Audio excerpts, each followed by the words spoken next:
الله ربي والإسلام ديني ومحمدا رسول الله.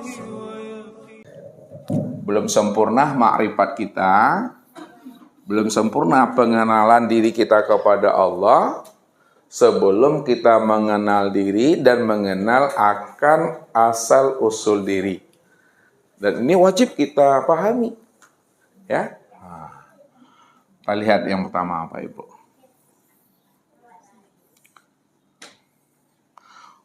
Pertama, mengenal diri.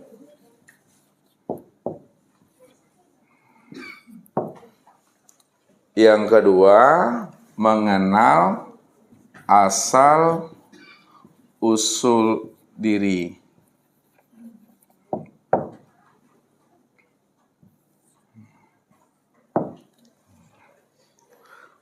Yang pertama, mengenal diri. Mengenal diri itu, Bapak Ibu, maksudnya bukan mengenal identitas diri. Kalau identitas diri sudah ada di dalam KTP, Bapak Ibu, kartu tanda penduduk kita. Di situ tertulis nama, tempat tanggal lahir, ya, agama, pekerjaan, suku. Itu namanya identitas diri. Ya. Dan bukan itu yang Ustadz maksud. Mengenal diri itu maksudnya mengenal akan rahasia hakikat diri. Siapa diri itu yang sebenarnya. Ya. Makanya Nabi memberikan penjelasan supaya kita itu mampu memahami akan rahasia hakikat diri kita ini. Man arafa nafsahu faqad arafa rabbahu.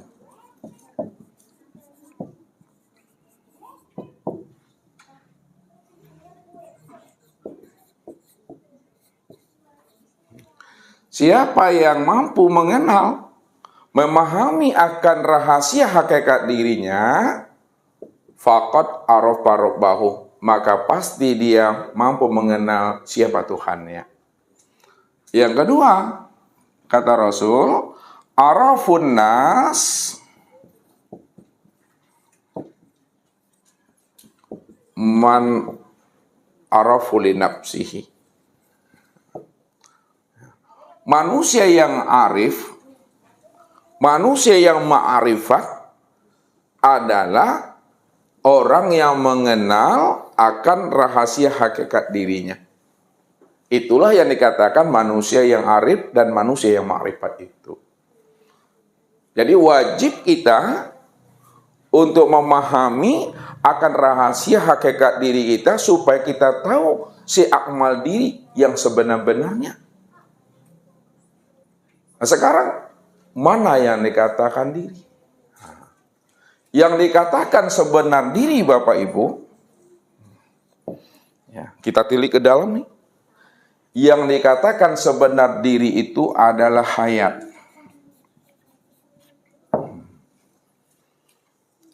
Yang dikatakan sebenar diri itu adalah hayat. Dan yang dikatakan sebenar hayat itu adalah nyawa. Dan yang sebenar nyawa itu adalah napas.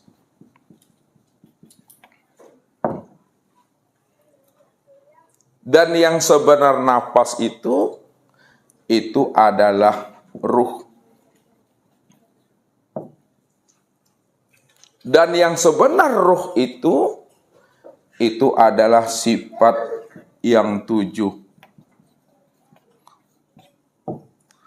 Atau sifat yang 7 itulah yang dikatakan namanya dengan Nur Muhammad. Siapa sifat yang 7? Siapa yang dikatakan Nur Muhammad? Yang dikatakan sifat yang 7 atau Nur Muhammad itu tiada lain adalah Allah. Jadi sifat yang 7 itu tiada lain adalah Allah. Nah, sifat yang 7 itu yang dikatakan namanya sifat ma'ani. Nah, yaitu nih,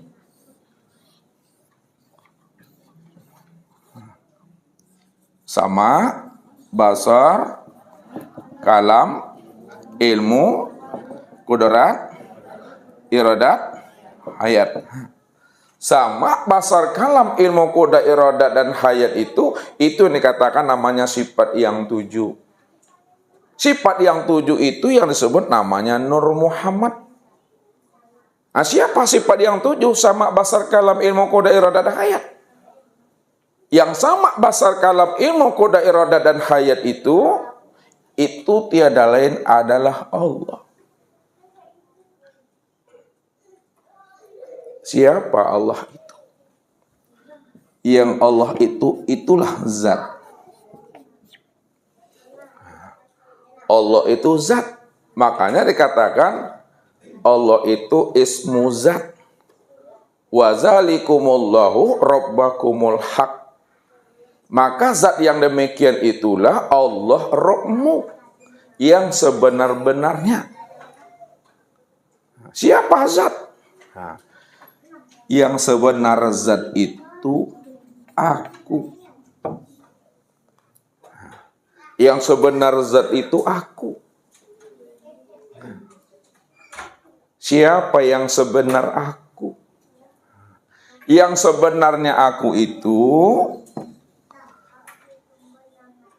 tiada kata dan tiada suara. Tidak bisa disebut.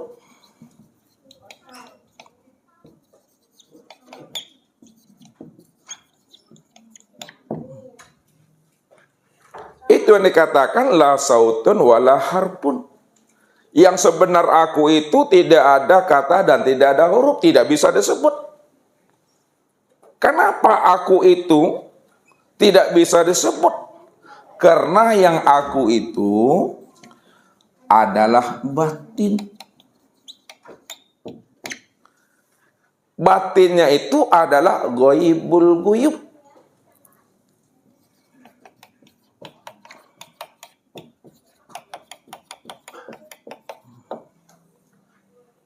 Kalaulah dirinya itu batin, ghaibul ghuyub, gaib di dalam gaib, batin di dalam batin,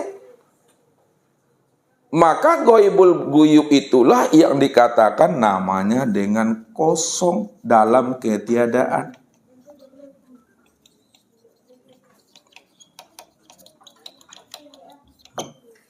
Kosong dalam ketiadaan. Atau kosong dalam keadaan itu yang disebut namanya hampa dalam kekosongan.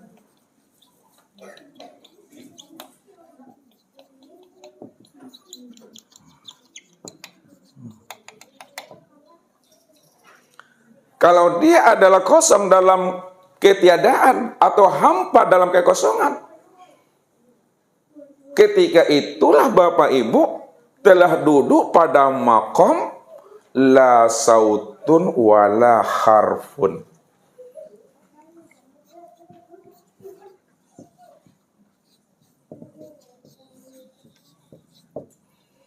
Bil haqqi ilallah. Tidak ada lagi namanya suara. Tidak ada lagi namanya kata. Tidak ada lagi namanya huruf. Melainkan bil haqqi yang sebenar-benarnya hanyalah Allah. Disitulah letaknya. Orang yang telah mengenal akan rahasia hakikat dirinya. Itu tiada lain adalah Allah. Allah itu kata yang tiada terkatakan. Kata yang tiada terkatakan itu maknanya karena dia itu adalah ghaibul ghuyub. Ghaib di dalam keghaiban. Kosong di dalam ketiadaan. Hampa di dalam kekosongan. Tidak bisa disebut Bapak Ibu. Tidak bisa dianalisa, tidak bisa diceritakan. Kalau kita sebut, kalau kita ceritakan, itu bukan dirinya. Dirinya tidak bisa disebut dan diceritakan. Kalau diceritakan, dia akan bersifat. Namun walaupun dia diceritakan, lalu dia bersifat, namun hakikatnya dia tiada bersifat. Namun dia ada. Namun dia wujud. Makanya mana yang dikatakan ghaibul ghaib? Mana yang dikatakan kosong dalam ketiadaan? Yang dikatakan kosong dalam ketiadaan, la sautun wala harfun bil haqqi ilallah itu, ini Bapak Ibu, tuh dia, kosong dalam ketiadaan, hampa di dalam kekosongan, tidak bisa disebut, tidak bisa diceritakan. Baru bisa disebut, baru bisa diceritakan apabila dirinya ingin dikenal. Disitulah letaknya dia menjelaskan tentang rahasia hakikat dirinya. Kuntu kanzan mahfiyan wa ahbabtu an u'rafa wa khalaqtul khalqah liya'rifani. Aku adalah perbendaharaan yang tersembunyi. Nih, yang aku, yang ghaibul ghaib itu, yang kosong dalam ketiadaan. Dia mengatakan kepada dirinya, apa katanya? Aku adalah perbendaharaan yang tersembunyi. Wa ahbabtu an wa'rafa. Lalu aku ingin dikenal. Siapa aku? Karena aku ingin dikenal siapa aku. Wa khalaqtul khalqa liya'rifani. Maka aku jadikan sesuatu itu dari diriku sendiri. Supaya dia mengenal aku, akulah sebenarnya yang wujud dan nyata pada dirinya. Maka ketika dirinya ingin dikenal, maka dia zahir Bapak Ibu. Lihat, dari yang kosong nih, dirinya ingin dikenal, ya. Ustaz buat di sini, ini kosong. Ya, kosong dan ketiadaan, dia ingin dikenal, maka dia zohir. Lihat di sini, zohir, zohir dia. Ketika dia telah zohir, maka disitulah dia zohirnya itu berupa nur. Ketika zohirnya itu berupa nur, maka nur itulah yang dikatakan wujud nyata untuk memandang akan dirinya. Itu yang disebut namanya huwa. Dia. Dari mana makna dia itu sebenarnya? Dari mana makna huwa itu sebenarnya? Makna huwa, makna dia, itu dari kosong nih. Yang kosong ini yang dirinya. Lalu karena dirinya ingin dikenal, lalu dia zahir. Zahirnya itu berupa nur. Maka nur itulah yang dikatakan wujud. Siapa yang wujud? Yang wujud itu adalah dirinya yang bernama Allah. Itu yang katakan huwallah. Dirinya yang wujud. Wujudnya itu berupa nur. Siapa yang wujud? Yang wujud itu ya dirinya. Maka dirinya yang berupa nur itu, itulah yang disebut namanya dengan Allah itu. Itulah asalnya Allah. Huwa artinya maknanya dia secara harfiah. Namun hakikat daripada dia itu aku wujud. Nih yang kosong tuh. Aku yang wujud. Siapa namanya aku yang wujud? Ya Allah. Tuh, turun naik tuh. Aku Allah. Inilah duduknya zikir sirul asrar. Rahasia di dalam rahasia. Ya, huwa ini yang dikatakan namanya zikir sirul asrar. Rahasia di dalam rahasia. Apa maksudnya rahasia dalam rahasia? Karena dirinya semata-mata yang ada. Itulah huwa itu. Huwa itulah yang dikatakan zikir sirul asrar atau dikatakan namanya zikir ma'rifat. Zikir ma'rifat. Zikir ma'rifat yang dikatakan zikir sirul asrar itu adalah zikir yang kosong. Zikir yang kosong itu la sautun wala harpun bil haqqi ilallah. Tidak ada huruf, tidak ada kata dan tidak ada suara, melainkan hanya Allah semata-mata. Itulah yang dikatakan la maujud bil haqqi ilallah. Tidak ada yang wujud, tidak ada yang bersifat. Tidak ada yang awal, akhir, zahir dan batin. Melainkan yang wujud dan bersifat awal, akhir, zahir dan batin hanyalah Dia semata-mata. Yang kosong itu. Maka zikir huwa atau hu yang disebut namanya zikir sirul asrar atau zikir ma'rifat. Kembalikanlah semuanya zikir itu kepada Dia. Nah, lihat cara memulangkan, cara mengembalikan segala zikir itu kepada Dia. La ilaha illallah. La ilaha illallah itu, Bapak Ibu, ini yang disebut namanya dengan zikir syariat. Ya, zikir syariat itu la ilaha illallah. Zikir la ilaha illallah itu yang dikatakan zikir syariat dalam bahasa torikatnya disebut zikir nafi isbat. La ilaha itu nafi. Illallah itu isbat. Tidak ada yang wujud, tidak ada yang nyata. Nafikan itu. Tidak ada yang wujud dan tidak ada yang nyata. Illallah isbatkan. Yang sebenar-benar wujud, yang sebenar-benar yang nyata hanyalah Allah. La ilaha illallah. La ilaha illallah. Itu yang disebut namanya zikir syariat, zikir nafi isbat la ilaha illallah.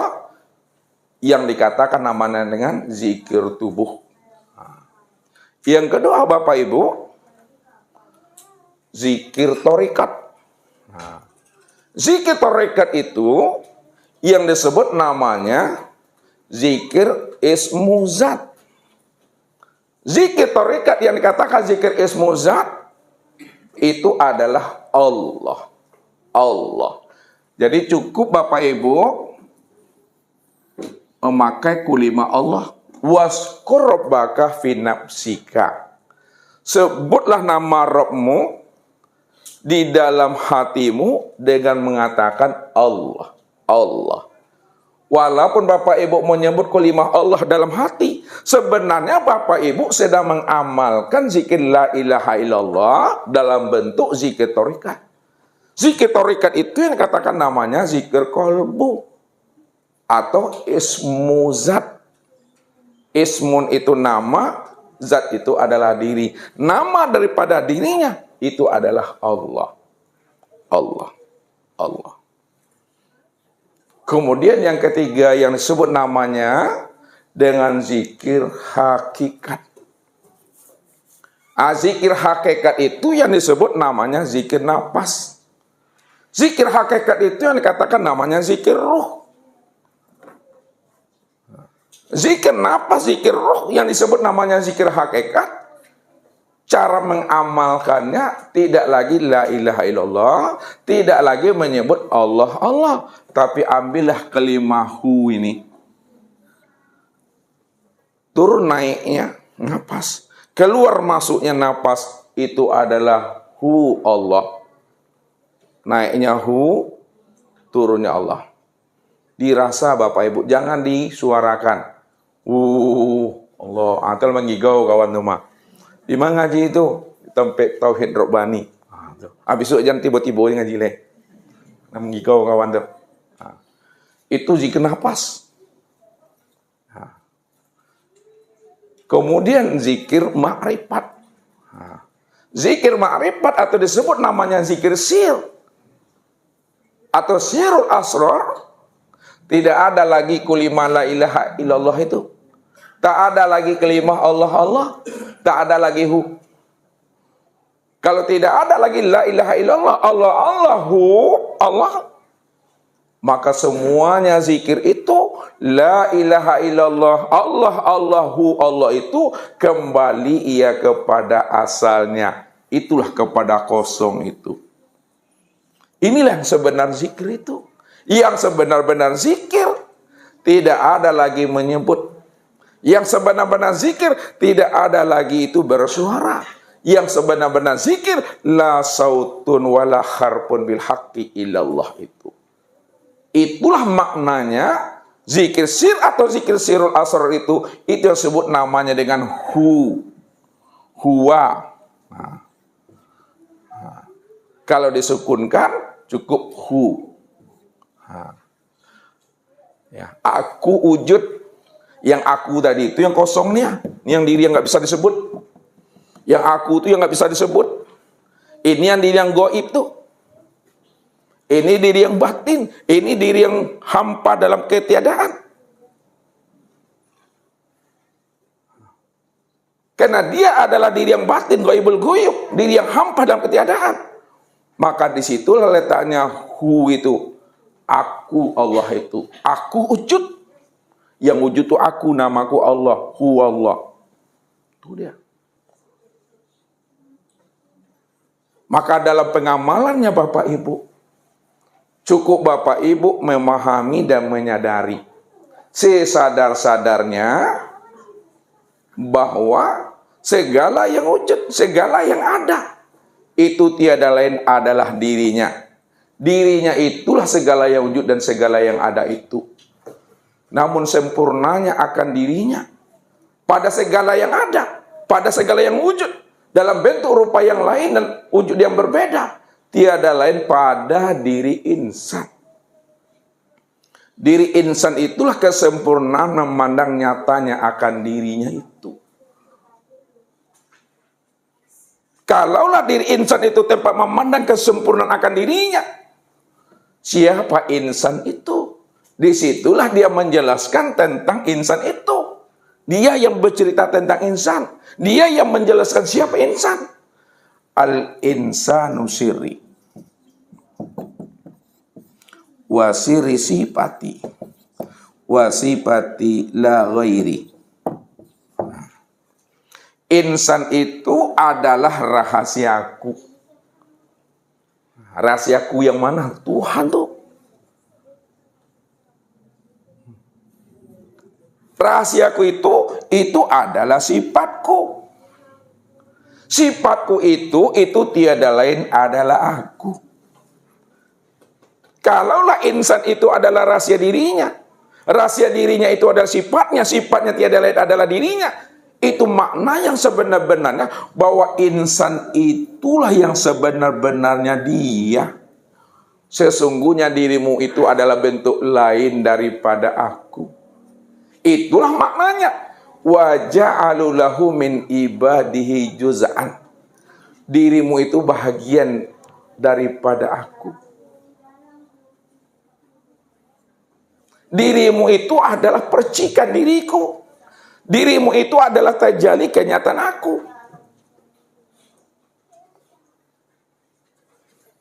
Sama artinya Bapak Ibu. Kalau Bapak Ibu ingin mengenal, Bapak Ibu ingin tahu asinnya air laut, perlukah Bapak Ibu meminum air laut itu keseluruhannya? Ustaz ulangi lagi. Kalau Bapak Ibu ingin tahu dan ingin mengenal asinnya air laut, perlukah Bapak Ibu meminum air laut itu semuanya? Tidak. Ambil sajalah 1 tetes, 2 tetes, dan 3 tetes Bapak Ibu. Kalau Bapak Ibu sudah mengambil 1 tetes, 2 tetes, 3 tetes daripada air laut itu, disitulah Bapak Ibu mengenal asinnya air laut itu. Itu maknanya Bapak Ibu. Dialah diri yang awal, dialah diri yang akhir. Dia diri yang zahir dan dia pula diri yang batin.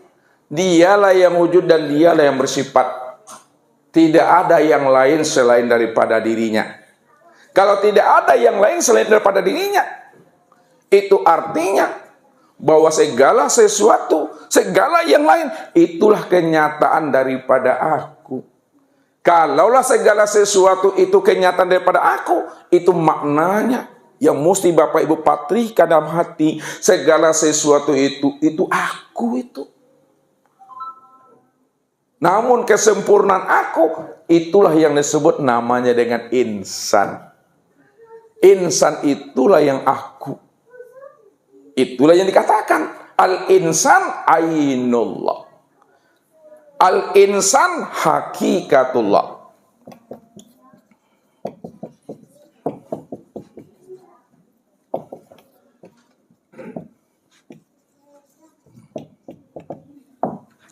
Insan itulah nyatanya Allah, dan insan itulah sebenar-benarnya Allah itu.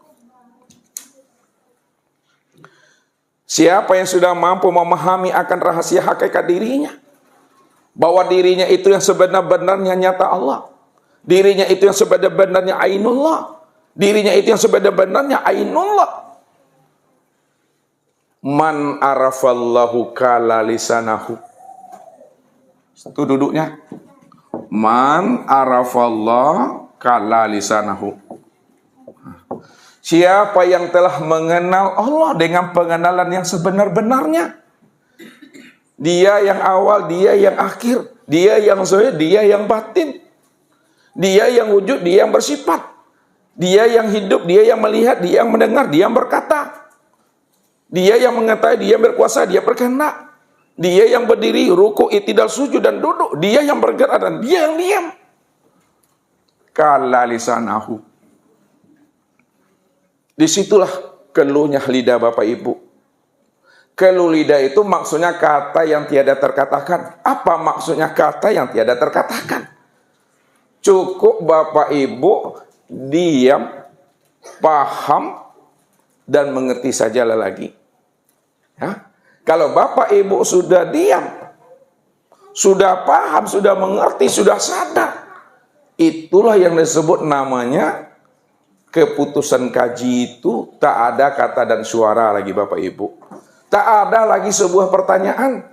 Tak ada lagi yang ditanya-tanyakan. Antuk silalai Bapak Ibu.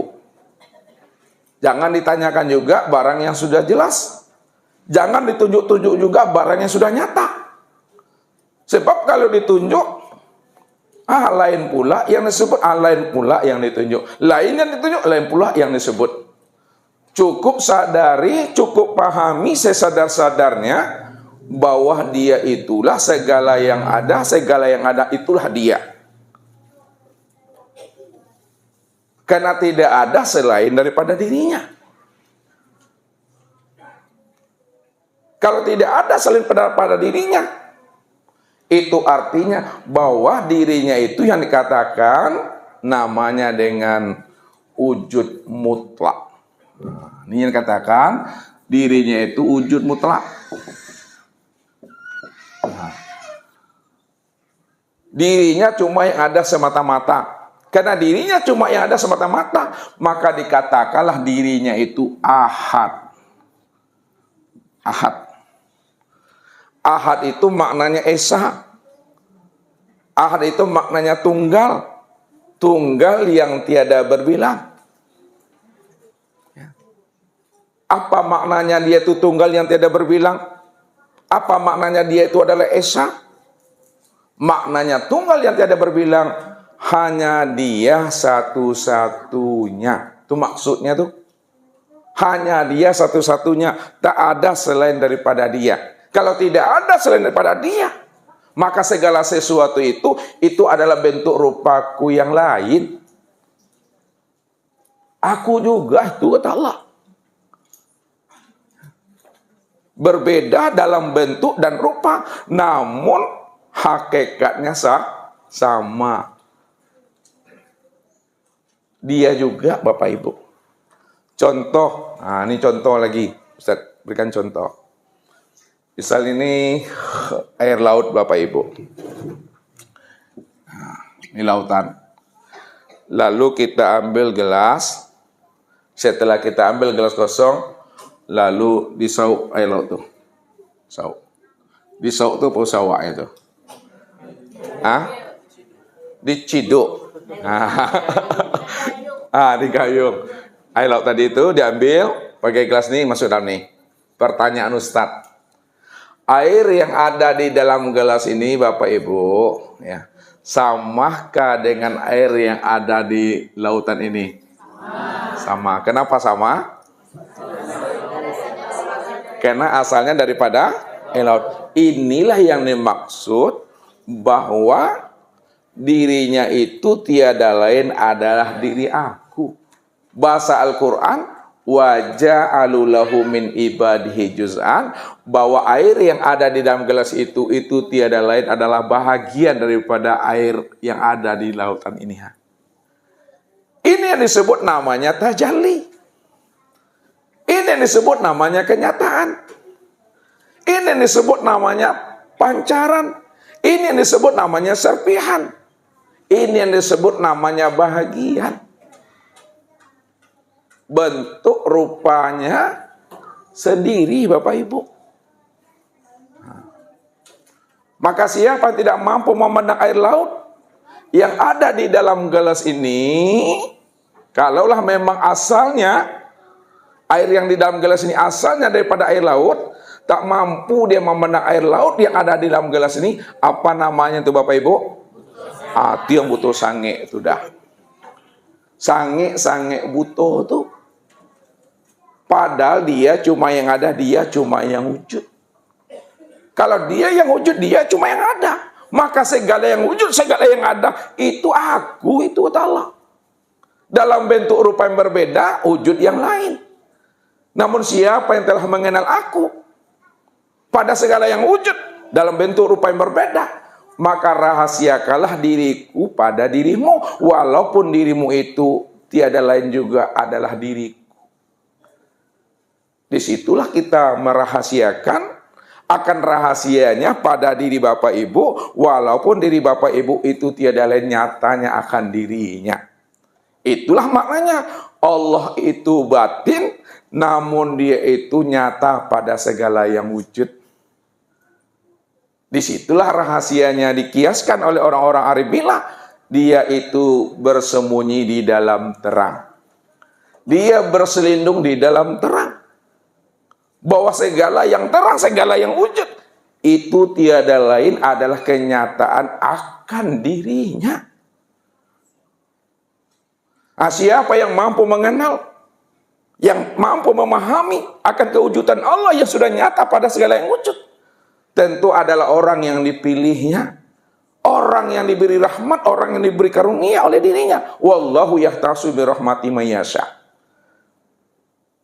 Siapa yang dipilih oleh Allah, maka dialah orang yang mendapatkan rahmat. Dialah yang termasuk orang yang mendapatkan hidayah dan petunjuk itu. Jadi yang sebenar-benarnya orang yang mendapat petunjuk Bapak Ibu adalah orang yang telah mengenal Allah dengan pengenalan yang sempurna. Sempurnanya mengenal Allah. Betul-betul Allah itu nyata, senyata-nyatanya, terang, seterang-terangnya. Inilah yang disampaikan oleh Nabi. Innakum dan tararabakum hatta tamutu. Innakum satarana rabbakum iyana. Kamu benar-benar menyaksikan Allah itu, Allah yang terang, Allah yang jelas, seterang-terangnya dan sejelas-jelasnya. Kalaulah mata ini mampu memandang yang nyata, mata ini mampu memandang yang terang, Allah itu lebih nyata lagi, Allah itu lebih terang lagi dibandingkan apa yang dilihat oleh mata ini. Apa maknanya tuh? Kalaulah alam ini nyata, alam ini wujud, alam ini terang, Allah itu lebih terang dan lebih nyata lagi daripada nyata dan terangnya alam ini. Kalaulah diri kita ini wujud, nyata dan terang, Allah itu lebih wujud, nyata dan terang lagi dibandingkan nyata dan terangnya akan diri ini. Karena diri inilah nyatanya memandang terangnya Allah itu. Kenapa diri ini nyatanya memandang terangnya Allah? Karena diri inilah dirinya. Nggak ada yang lain. Disitulah letaknya aku itu ahad. Aku satu-satunya. Apa makna ahad? Lihat. Nah, ahad itu ada berapa huruf tuh? 3. Pertama apa? Alif. Yang kedua? Yang ketiga? Nah, lihat. Makanya dikatakan oleh orang-orang arif bilang, kullu ayatin wa harfin wa nuqtatin minal Qur'an hikmah. Setiap ayat, setiap huruf, setiap titik dari Al-Quran itu ada hikmahnya, ada rahasianya. Ini bukan ilmu cocok logi, bukan ilmu otak-atik. Alif ini maknanya Allah. Ha itu maknanya Muhammad. Dal itu maknanya adalah Adam. Allah, Muhammad, Adam itu Esa, Bapak Ibu. Apa maknanya Esa? Allah itu diriku. Muhammad itu wujud aku. Adam itu adalah rupaku. Akulah itu yang sebenar-benarnya. Maka kesempurnaan memandang Allah, Muhammad, dan Adam, itulah yang disebut namanya dengan insan. Kesempurnaan memandang Allah, Muhammad, dan Adam, itu yang disebut namanya dengan insan itu. Disitulah Allah mengatakan, wa khalaqa Adam. Nah, ini lihat dua hadis kutsinya. Wa khalaqa Adam ka suratihi. Yang kedua, wa khalaqal insan ala surati rahman. Wa khalaqa Adam ka suratihi.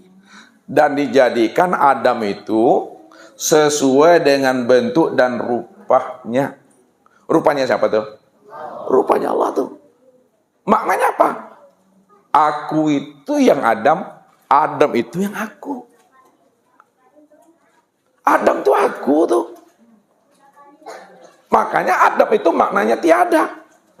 Kalau makna Adam itu adalah tiada, lalu siapa yang ada?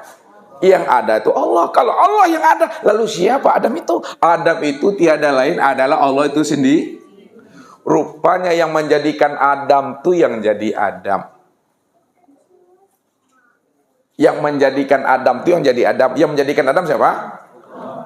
Allah tuh yang Adam tuh. Yang kedua, wa khalaqal insan ala suratir rahman. Dan dijadikan insan itu sesuai dengan Rahman. Ar-Rahman itu Allah. Kalaulah insan itu dijadikan sesuai dengan rupanya Ar-Rahman, Ar-Rahman itu Allah, maka disitulah dikatakan al-insanu siri wa anasiruhu. Insan itu rahasiaku. Akulah insan itu yang sebenar-benarnya.